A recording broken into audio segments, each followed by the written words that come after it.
bien aimé, chargé de projet aux ateliers de la Chapelle. L'atelier est basé au Longeron en Maine-et-Loire. Alors là, au vu des dépôts qui ont été effectués hier, bon, l'état est quand même sanitairement bien avancé au niveau des parties basses de l'hôtel et des caissons sur le côté. Et puis des stows où là, voilà, on a quand même, enfin je suis un peu étonné de la partie, les contreparements sont très abîmés. Et de toute façon, c'est pour ça que l'ensemble s'affaissait de plus en plus et on avait les parties hautes qui étaient même décrochées des ferrures, on a même des ferrures qui étaient coupées. Donc il y avait quand même là, c'est un travail qui était urgent.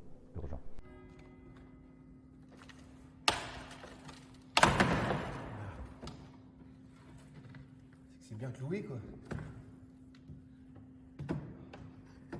On a beaucoup d'attaques de xylophage, donc ce qui veut dire qu'à un moment donné, on a eu sans doute à un moment donné dans l'église une humidité importante, ce qui a fait que les xylophages se sont développés plus facilement. Actuellement, je pense que même ces attaques sont anciennes, mais bon, ça fragilisait les bois et au fur et à mesure, le poids du rétable fait que ça s'affaisse petit à petit. On va repartir de la base, c'est-à-dire on va commencer par restaurer l'autel, les caissons latéraux, et puis on va monter petit à petit. Donc la restauration va se dérouler avec un démontage, on va pratiquement tout démonter en atelier, c'est-à-dire que là, Lydie de l'entreprise Artema a posé des facings, mais on coupera, en fait on va désassembler les morceaux de bois, donc en laissant les facings, mais on va couper au scalpel partout où on a un joint pour démonter. Et ensuite on va soit remplacer, parce que je pense que sur l'autel, les parties basses, il y a une traverse, c'est même pas la peine, on va la remplacer. On va conserver la moulure, ça c'est sûr, on va réussir à déligner la moulure pour la recoller sur la partie neuve. Et on va procéder autrement par des redoublages, c'est-à-dire qu'on va désamincir les bois pour recoller derrière, pour garder le maximum de peinture. Je suis Lydie Patelier, restauratrice conservatrice de peinture murale et objets d'art, et je travaille pour l'atelier Artema. Le maître-autel et le retable vont être déposés par une société d'ébénisterie, qui sont les ateliers de la Chapelle, et qui viennent déposer, démonter et ramener en atelier l'objet. Mais avant ça, il faut que moi je protège les polychromies qui sont, sur lesquelles il y a des soulèvements, des écaillages, des pertes de matière. Et pour éviter que ces altérations se poursuivent et qu'on perde une partie du décor, il faut poser un facing de protection qui est appliqué avec une colle spéciale. Et ça va permettre d'emprisonner les écailles, de les emprisonner et de permettre qu'elles ne tombent pas pendant le transport, de garder toute la polychromie qui est subsistante sur le bois. Il y a des techniques de consolidation. Si on sent que l'écaille elle part avec le papier, on va la consolider au moyen de seringues, on va déposer l'aiguille sous le papier, reconsolider les écaillages, après quoi, après séchage, on peut enlever le papier sans avoir de perte de matière. S'il y a des lacunes, par exemple, vous voyez, il y a des zones où on a des pertes de matière qui sont déjà présentes, des lacunes assez importantes. On les recouvre quand même parce que les lacunes sont au bord des polychromies subsistantes, donc on va couvrir l'ensemble de l'objet.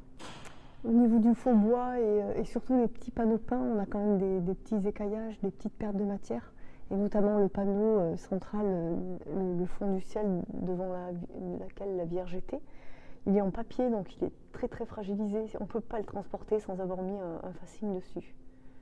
Donc il est quand même en mauvais état. Enfin, il y a quand même des pertes de matière. Il y a des choses qui tiennent, mais il y a des choses qu'il faut qu'on sauve en fait. On va garder toute la polychromie, il ne faut pas qu'on ait de perte au niveau du transport.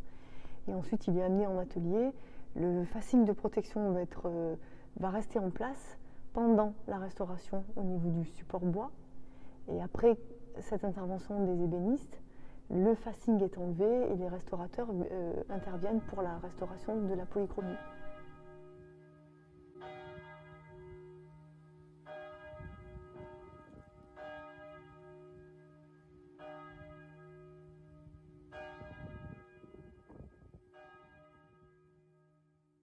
Ce petit retable en atelier, on a 2 mois de travail, c'est-à-dire on a 8 semaines. On avait chiffré 8 semaines de travail, donc ce qui est pas mal, ce qui est considérable quand même. Ah ben il va revenir très beau. Vous voyez par exemple, on a les 2 panneaux peints, les scènes, on a des joints ouverts, mais ces joints-là on ne va pas les reboucher. Ces joints vont rester, parce que c'est une dilatation des panneaux, et ça c'est la chose qu'il ne faut pas faire, parce que quand on commence à mettre soit un flipot, soit un enduit, on va resserrer le joint. parce que là je sais qu'on a 3 ou 4 mm, le panneau va se resserrer, ça c'est sûr, mais on laissera un petit joint d'1 mm pour la dilatation, et pour qu'on ait quand même pas cet effet médium ou un truc très neuf, voilà, il va garder son charme.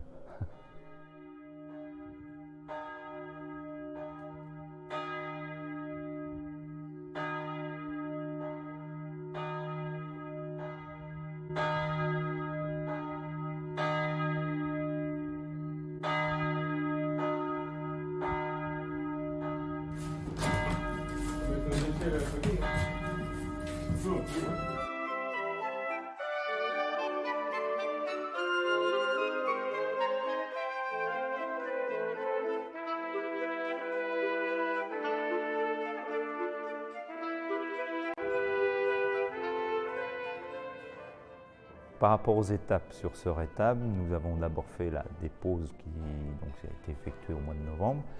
Ensuite, nous avons purgé le maximum de bois ancien en atelier et fait les traitements parce que c'était un rétable donc, qui était très abîmé au niveau des parements arrière.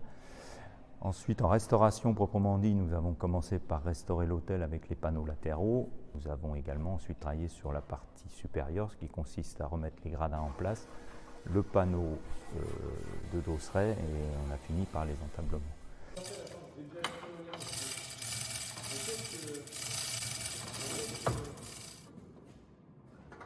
Sur l'état des bois, donc on avait des bois très abîmés et on a eu grande difficulté à sauver principalement les façades puisqu'on est obligé de diminuer les bois en épaisseur pour redoubler ces bois par collage. Donc ça représente en fait un travail plus important que ce qui avait été estimé. Et comme ça fait partie des surprises, mais c'est le courant de notre activité.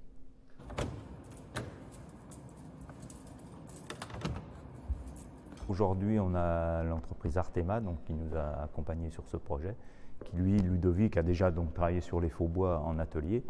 Et aujourd'hui, il va finir toutes les petites reprises qu'il a derrière nous parce que, évidemment, ce rétable, on a des petites reprises de peinture.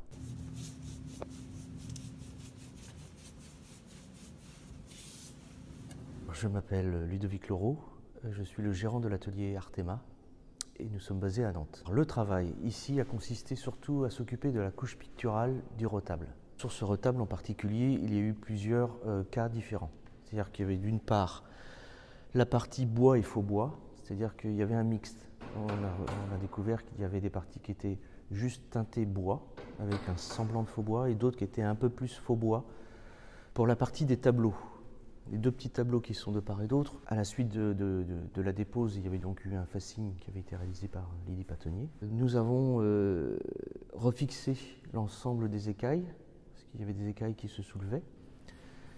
Et ensuite, nous avons nettoyé la surface de ces tableaux qui étaient en fait vernis. Mais c'était un vernis qui s'était oxydé, c'est-à-dire qu'il avait légèrement jauni.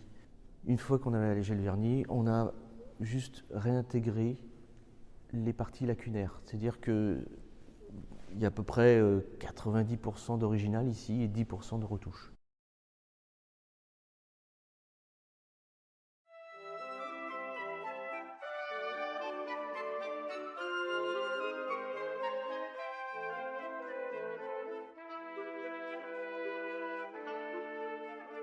Ensuite, il y a eu le cas du panneau du fond, qui est un cas particulier. C'était un papier peint, probablement du début 20e, qui avait été marouflé sur un panneau de bois et qui était en très mauvais état dû à l'humidité. Et donc, vu son état et vu l'oxydation aussi des étoiles et des petites feuilles qui étaient collées, on a préféré restituer à l'identique l'objet pour qu'il puisse durer un peu plus longtemps dans le temps. Et puis donc ensuite, il y a les galons qui entouraient le panneau.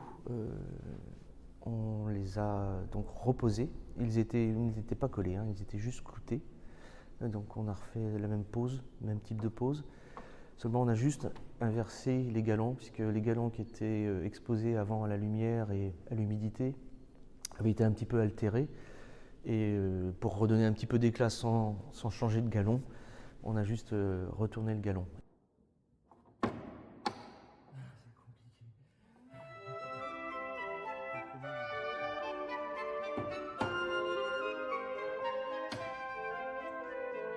La statue est une statue du début 20e, on pense vers les années 1920-1930. Et donc le principe a été simplement de nettoyer.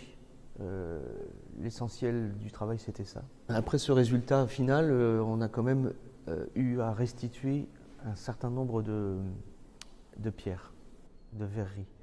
Parce que les verreries ont été incrustées petit à petit avec de la résine.